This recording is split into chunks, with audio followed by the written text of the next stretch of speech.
Mutton குழம்புனா இப்படி இருக்கணும் அப்படின்னு நான் சொல்ல மாட்டேன். உங்கள் வீட்டில் எல்லாரும் சொல்லுவாங்க.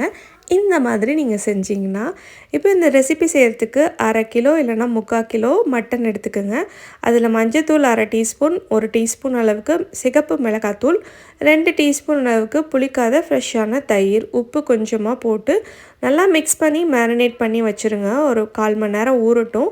அதுக்கப்புறம் ஒரு ப்ரெஷர் குக்கர் எடுத்துக்கோங்க. எண்ணெய், 1/2 டீஸ்பூன் சோம்பு, பட்டை சின்ன துண்டு, 10 சின்ன வெங்காயம், 1/2 தக்காளி, அதுக்கப்புறம் இஞ்சி பூண்டு விழுது 1 டேபிள் ஸ்பூன் அளவுக்கு எடுத்து நம்ம மேரினேட் பண்ணி வச்சுருக்கிற மட்டனையும் சேர்த்து தேவையான அளவு உப்பு போட்டு கொத்தமல்லி கருவேப்பிலை போட்டு நல்லா வதங்கின பிறகு தான் நம்ம தண்ணி ஊற்றி ப்ரெஷர் குக் பண்ணணும். 10 விசில் விட்டு எடுக்கணும். இப்போ நம்ம அரைக்க வேண்டிய பொருள்லாம் பார்த்துடலாம்.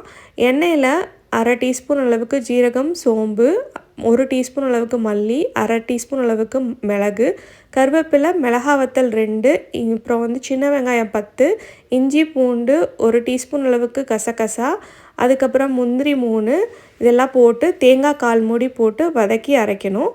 இப்போ ஒரு ப்ரெஷர் குக்கரில் நம்ம எண்ணெய், பட்டை, சின்ன வெங்காயம், கருவேப்பிலை, அதுக்கப்புறம் தக்காளி 1/2 தக்காளி, அப்புறம் வேக வச்சுருக்கிற மட்டனையும் சேர்த்து நல்லா மிக்ஸ் பண்ணி விட்டுட்டு ஒரு 3 டேபிள் ஸ்பூன் அளவுக்கு மட்டன் மசாலா ஆட் பண்ணிக்கலாம்.